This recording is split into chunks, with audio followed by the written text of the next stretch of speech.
German present আসসালামু আলাইকুম। আমি নৌসারে শিখেছি অঙ্ক শিখে মজা করে পেস্ট্রিতে। আমি প্রতিনিয়ত যে অঙ্কগুলো করে থাকি অত্যন্ত গুরুত্বপূর্ণ, বিভিন্ন চাকরি করে কেটে থাকি। সেজন্য এই মেহনতটা করছি যাতে কিছু মানুষ উপকৃত হয়। আজকে যে বিষয়টা নিয়ে আলোচনা করতে যাচ্ছি তা অত্যন্ত গুরুত্বপূর্ণ এবং বিভিন্ন চাকরি করতে এসে থাকে, বিশেষ করে বয়স বের করা নিয়ে। তা আব্দুল্লাহর জন্ম তারিখ আমরা এখানে দিয়েছি। আব্দুল্লাহর জন্ম তারিখ 4 মে 2013। আজ 29 এপ্রিল 2026। তার বয়স কত হবে? বয়স বের করতে চাই আমরা অনেকেই ভুল করি, যার কারণে অনেক সমস্যা হয়। আমরা দেখতে থাকি আর শিখতে থাকি কিভাবে বয়স বের করতে হয়। শুরুতে আমরা যেটা লিখবো বছর, মাস, দিন। তাহলে আমরা যেহেতু 2026 এপ্রিল মাসের 4 মাসে না, আর 29 তারিখ, আর জন্ম তারিখ ছিল তার 4 মে, তাহলে 5 আর হচ্ছে 2013। বিয়োগ করবো আমরা ঠিকই, তবে মনে রাখতে হবে এখানে সব পাশে একটা নোট দিয়ে রাখবো আমি। এখানে যেহেতু দিন বড়, দিনের সংখ্যা 29 আর 4 বড় ছোট আছে, এখানে তেমন কোনো ঝামেলা নেই। বিয়োগ করলে হবে 25 আর যোগ 1 এখানে দিতে হবে। এটার মধ্যে কোনো ছাড় নেই, এই জন্য 26।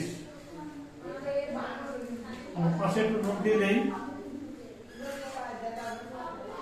বিয়োগের সময়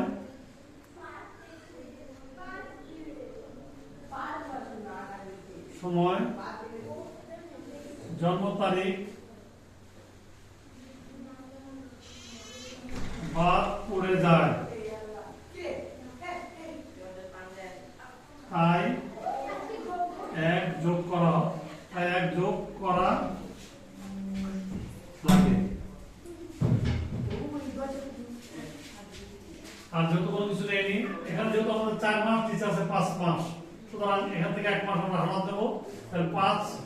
আর এখানে যদি 1 মাস হরণ দিই তাহলে 1 বছর হরণ দিই তাহলে এখানে 12, তো আমরা 16। এটা আসতেছে আমার 16 মাস থেকে 5 মাস বাদ 11 মাস থাকবে, 11 মাস। এটা 11 মাস চলে আসবে এখানে। আর যেহেতু 1 নিয়েছিলাম, এখানে 14 আছে, তাহলে 4 আছে, এটাকে আমরা 4 ধরি। 4 আছে 16 কত হলে 4 আছে 6 কত হলে 2 হলে, হাতে কিছু নেই, 1 আছে 1 বছর। তাহলে আব্দুল্লাহর বয়স হবে 12 বছর 11 মাস 26 দিন। কোনো সন্দেহ নেই, উত্তরটা হবে 12 বছর 11 মাস 26 দিন। আমরা এখানে ভুলটা করি যে একটা পরে যোগ করি না। যোগটা কেন করেছি সেটা আমি এখানে আলোচনা করেছি। বিয়োগের সময় জন্ম তারিখ বাদ পড়ে যায়, তাই 1 যোগ করা লাগে বা হয়েছে। আমার এই ভিডিওটা অবশ্যই আপনাদের ভালো লাগবে আশা করি, এবং শেখার আছে। ভালো থাকুন, সুস্থ থাকুন, আপনাদের কর্মময় জীবনকে আস্তে আস্তে এগিয়ে নিয়ে শীর্ষে উপনীত হন, এই কামনা করে আমি নৌসার এখানে শেষ করছি। আল্লাহ হাফেজ।